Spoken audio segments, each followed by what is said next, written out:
So I'm here with two of St. Luke's finest. Introduce yourself, please. Hi, I'm Hannah. I'm in 7th grade.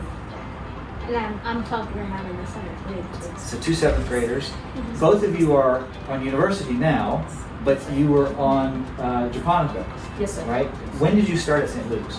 I came to St. Luke's when I was 4, and I've been here ever since. So you're a lifer, Yes, sir. okay? I've been here since I was 2. I did the mommy toddler daycare and stuff, and then I did all the daycares and stuff. I've been here since basically. Almost your whole life, right? Yeah, I've been here my whole life. Okay. So you both are really sort of invested in St. Luke's. Yes, sir. Okay. I'm interested to know what the transition has been like for you going from Japonica, which obviously has its own very unique feel, and the grade levels are younger, and the arrangement of classes and so forth, it's all very different. And then you come to the university campus as a 6th grader. Last year was your first year on this campus, and it is a little bit different. So, Hannah, what was that like for you? Well, personally, last year I was virtual, so That's right, you were. Yeah. Because you and I would swap emails from Yeah. time to time, so sure. it was a little bit harder, but the transition was great. My classes have been going smoothly lately. So let me ask you then, what's the transition been like for you this year? Because this is kind of the first year that you've physically been on university. Yeah. Well, this year has been great so far. I get to talk to my friends more. I'm more involved with my teachers, so if I have a question, I'll be like, hey, can you help me with this? Rather than having to set up a Google Meet, which takes forever. Right. Yeah. Okay. How about you? How's the transition been? I feel like you have a lot more freedom on this campus and stuff than you did on the little campus. You just have more kind of ways to do your own things. Right. Because last year all the classes were so together, and even if you had to switch to different classes, which were like 5 or 10 feet apart, you had to have 2 or 3 teachers watching you Right. and stuff. I just feel like you have more freedom and you really get to do what you want. Not exactly, but Well, almost. you know what they say, right? Some version of with more freedom comes more Responsibility. responsibility. So what are some of the responsibilities that you feel like you have as a student here? You can't really be late. So even though you don't have teachers watching you go from class to class, you have to have time management. Yeah. You be able to get to your locker and to the class and stuff. And you can't really be goofing around. I mean, you can talk to your friends while walking to certain classes and stuff, but you can't just go wandering around the campus. Would you agree? Oh, definitely. Yeah. And are the two of you good at those things? Are you able to manage your time, for example? Is getting to class on time a Yes, problem? sir. I'm always on time. Yes, most of the teachers, they let us keep our books in the classroom anyway. So for most of our classes, we don't even have to Yeah. go to a locker. I don't really need to go to my locker in some classes. So I don't need to expire that stuff. Okay. Hannah, what are some things that you're involved with at St. Luke's outside of just going to your classes? I'm on student council. I play basketball and volleyball. And that's it. Now, let me ask you about that, because you were elected to student council, right?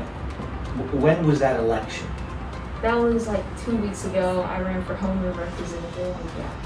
So thinking about just the timeline of that, it isn't like everybody had last year to get to know you in quite the Right. same way, because you weren't even here physically on campus. It's pretty impressive that your classmates elected you as their SGA rep, even though you didn't spend any time here last year. I was on student council last year too. Oh, you were? Yes, sir. Okay, and that election happened in the fall of last year. Yes, sir. So you obviously had made a favorable impression on your classmates, even over on Japonica, because they knew Yeah. that you were someone that they could count on as a rep. Yes, sir. Okay. What are some things that you're involved with? I'm gonna try out for the school baseball team this year, Good for you. and I play baseball outside of school too, and I play a little bit of basketball then and there. How long have you played baseball? I've been playing baseball since T-ball. So I was Really? like 4 or 5. Okay. What positions do you play? I can play anything but third base and catcher. Okay. That's normally what I play. Catchers are always in demand. If you're a good catcher, there's always a spot for you on the team usually. So, can you hit? I can hit pretty well. Run the bases? Nice. So you got all the tools. Great, we could use it. Coach Szymanski knows what he's doing, so. So I get a chance to talk with people this way a lot. Sometimes it's at lunch or at a dinner or at a function.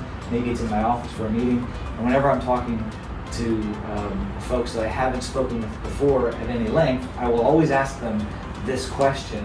And I've probably asked the question to 200 people at this point. So now it's your turn to get asked this question, and I'll add your answers to the big pile of answers. What is the best thing about St. Luke's? For me, it's the people. It's a great community. It's like my second family. Well, it is our family. It's just great. And it's the people. Really. Okay. I'd agree with her. It's the people, the teachers, really anybody. They're all supportive, and they all help you when you really need it in certain subjects. So I would say 99% of the other people that I ask that question, that's the answer that they give as well.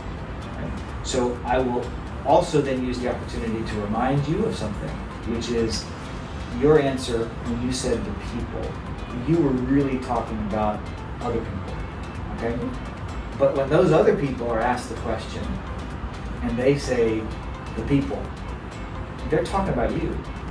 So I congratulate you both and thank you both, because not only did you just describe the kind of environment that you experience based on what other people do, but other people have described that same environment to me, and their description is about what you do. So you help people to feel welcome here. You help people to feel like this is a place where they are valued, where they matter.